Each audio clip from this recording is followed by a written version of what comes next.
Morning all of you. तो आज हम लोग आर्थ्रोपोड बोन इन्फेक्शंस के बारे में पढ़ेंगे। तो फर्स्टली जस्ट हम लोग जानेंगे कि व्हाट इज आर्थ्रोपोड। तो आर्थ्रोपोड कुछ भी नहीं है, जस्ट बेसिकली इंसेक्ट। इंसेक्ट कहने का मतलब है कि जिसमें जॉइंट अपेंडेजेस टाइप के हो, लाइक मॉस्किटो, फ्लाइज हो गया, इस टाइप के जो भी हैं, ब्लैक फ्लाइज हो गया, मॉस्किटो में भी बहुत सारे वेराइटीज हैं। तो इनसे जो भी इंफेक्शंस आपको ट्रांसफर हो रहे हैं, that is characterise under arthropod bone infections. Now तो फर्स्टली आपको सोशल फार्मेसी के अंतर्गत 4 types of arthropod bone infections के बारे में पढ़ना है: malaria, chikungunya, dengue and filariasis. तो ये जो मलेरिया है, बहुतों ने नाम सुना होगा कि मलेरिया, और बहुतों को हुआ भी होगा। तो मलेरिया क्या होता है कि जस्ट लाइक कभी कभी बहुत ज़्यादा इसमें फीवर रहता है, 104 एंड 103 इस टाइप से डिग्री, इतना ज़्यादा हमको फीवर रहता है। तो मोस्टली जो मलेरिया है वो हम बोलते हैं कि मच्छर से होता है, but causative agent is not mosquito. इसका जो कॉजेटिव एजेंट है वो एक टाइप का पैरासाइट है, पैरासाइट प्रोटोजोआ है, जिसको कि प्लाज्मोडियम कहते हैं। और ये जो प्लाज्मोडियम है, there is different characteristics characterise of plasmodium. जैसे प्लाज्मोडियम है विवेक्स है, प्लाज्मोडियम फाल्सिपेरम है, प्लाज्मोडियम मैलेरी है और प्लाज्मोडियम ओवेल है। तो अब यहाँ पे जो ये अलग अलग टाइप के है, तो वो डिफरेंट कंट्रीज में अलग अलग स्पीसीज काम करते हैं। जैसे हमारे इंडिया में 70% ऑफ जो मलेरिया काउज होता है वो ड्यू टू प्लाज्मोडियम विवेक्स के कारण होता है। रेस्ट जो होता है वो फैल्सिपेरम, और ये जो फैल्सिपेरम है ये सबसे ज्यादा नोटोरियस है, काफी खतरनाक है, मे लेड टू डेथ और इन कोमा। मतलब बहुत ज्यादा खतरनाक, अगर फैल्सिपेरम हो गया तो ये इजिली ट्रीट नहीं हो सकता, ये बहुत ज्यादा कॉन्सिक्वेंसेस लाते हैं, ब्रेन डेथ भी कर सकते हैं। तो अब हम जानेंगे कि ये जो मलेरिया है ये कॉजेटिव एजेंट, अगर इसका प्लाज्मोडियम है का डिफरेंट स्पीसीज है, तो हमारा मॉस्किटो का क्या काम है? तो mosquito is just a vector. तो ये क्या करता है? वेक्टर कहने का मतलब है कि जो एक दूसरे से फैला रहा है, मतलब वो कैरी कर रहा है, बस इतना ही काम है मॉस्किटो का। वो ये प्लाज्मोडियम को एक इंसान से दूसरे इंसान में कैरी कर रहा है, दूसरे में फैला रहा है। फैलाने वाले को हम लोग वेक्टर बोलते हैं। तो ये जो फीमेल एनोफिल्स मॉस्किटो है, ये एक जस्ट का वेक्टर है और कॉजेटिव एजेंट इसका प्लाज्मोडियम है। तो यहाँ पे एक क्लियर होना चाहिए हमारा कि वेक्टर एनोफिल्स मॉस्किटो है, कॉजेटिव एजेंट हमारा प्लाज्मोडियम विवेक्स या प्लाज्मोडियम का कोई भी स्पीसीज है। तो ये जब एमसीक्यू में आता है तो हम कभी कभी कंफ्यूज कर जाते हैं। ओके, अब हमारा जो इसका सिम्टम्स है, ये मेनली क्या होता है कि एपिसोड्स में हमको होता है। एपिसोड्स कहने का मतलब है कि 3 स्टेज में होता है। First one cold stage, second one hot stage and third one is sweating stage. मतलब अचानक से आपको बहुत ज्यादा फीवर होने लग जाएगा, बहुत ठंडा होने लग जाएगा, बहुत चिल होने लग जाएगा, और अचानक से बहुत ज्यादा फीवर होने लग जाएगा। और ये एपिसोड्स हमारा लगभग 15 मिनट्स टू 1 आवर काम करता है, 1 घंटा तक रहेगा। उसके बाद जैसे ठंड लगा फिर हमको बुखार आने लग जाता है, और काफी ज्यादा बर्निंग हो, बहुत ज्यादा बर्निंग सेंसेशन होने लग जाता है हमारी बॉडी में, और उसके साथ हमारे हेडेक भी होने लग जाते हैं।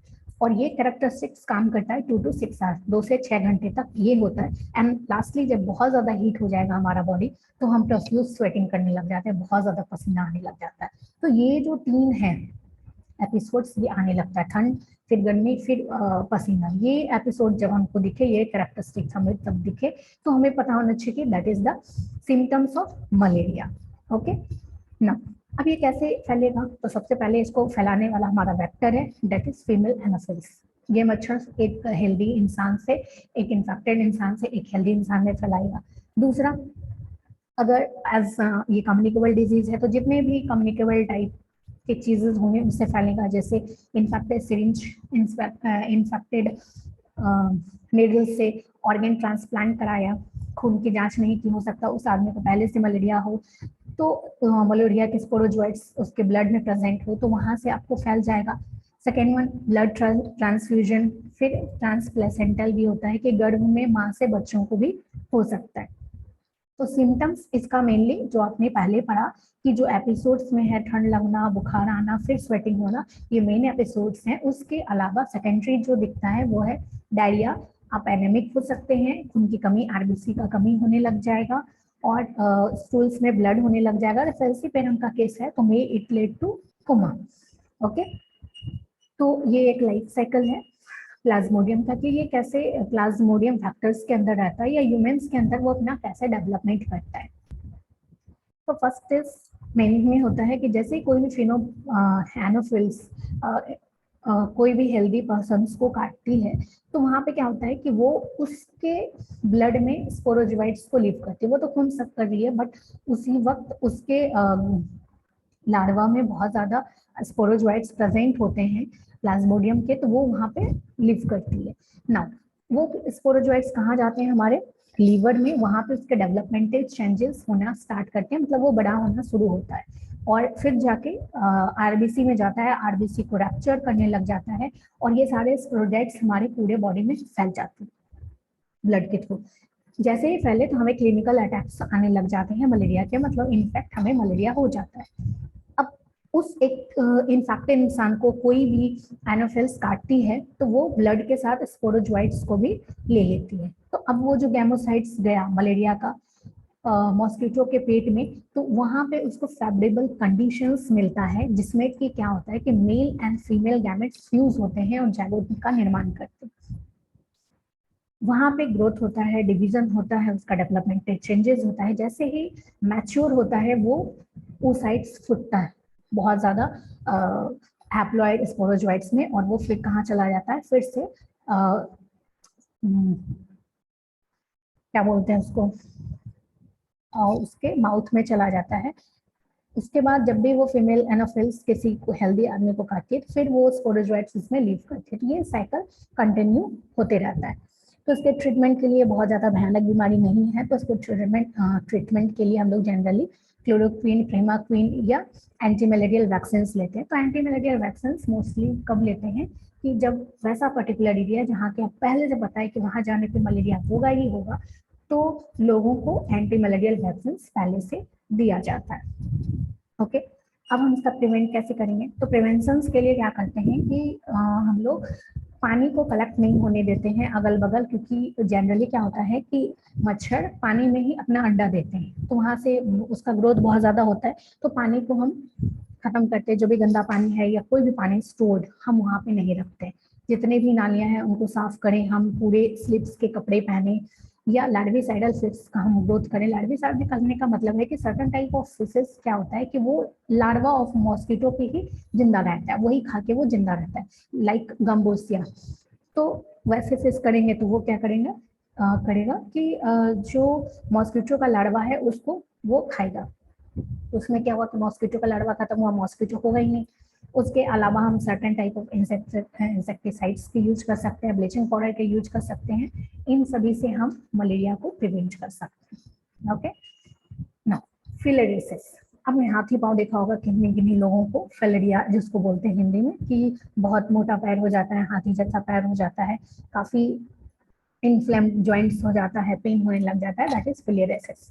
अब जो फिलेरिया हो रहा है वो एक पैरासाइट्स के कारण हो रहा है जो काफी माइन्यूट दिखता है, काफी माइक्रोस्कोपिक है, व्हाइट कलर का है, ट्रांसपेरेंट दिखता है, ट्रांसलूसेंट दिखता है या व्हाइट कलर का दिखता है जब आप उसको माइक्रोस्कोप में दिखेंगे, नॉर्मल नेक्ड आई से नहीं दिखेगा। तो अब ये जो टाइप्स है जहाँ पे हुआ उसका वो नाम पड़ गया। अगर ये लिम्फ को हमारे अफेक्ट करता है तो लिम्फेटिक फिलेरियासिस, सबक्यूटेनियस को अगर करता है तो दैट इज सबक्यूटेनियस फिलेरियासिस, या हमारे सेरस कैविटी ऑफ एब्डोमेन को अफेक्ट करता है तो सेरस कैविटी फिलेरियासिस कहते हैं उसको। इसका जो कॉजेटिव एजेंट है वो है उचोरिया बैंक्रॉफ्टी, ब्रुगिया मलाई एंड ब्रुगिया टाइमोली। ये आपको याद करना पड़ेगा। और इसका जो वेक्टर है वो क्या है, ब्लैक फ्लाइज और मॉस्किटो, इसीलिए इसको आर्थ्रोपोड बोन इन्फेक्शंस बोलते हैं। नाउ ये कैसे फैलेगा, तो जैसे हमारा मलेरिया फैल रहा था वैसे ही ये भी फैलेगा। जैसे ही ये वेक्टर बोन डिजीज है तो उसका प्राइमरी वेक्टर मॉस्किटो है या ब्लैक फ्लाइज है। अब ये क्या हो रहा है कि कोई भी मॉस्किटो इन्फेक्टेड इंडिविजुअल्स को काट रहा है तो काट रहा है, उसके बाद जाके हेल्दी इंसान को काटा तो वहां पे वो क्या किया कि पैरासाइट अपना लार्वा उसके ब्लड में दे दिया। अब ये लार्वा जैसे ही ह्यूमन के ब्लड में गया तो वो एडल्ट बनना शुरू हो गया।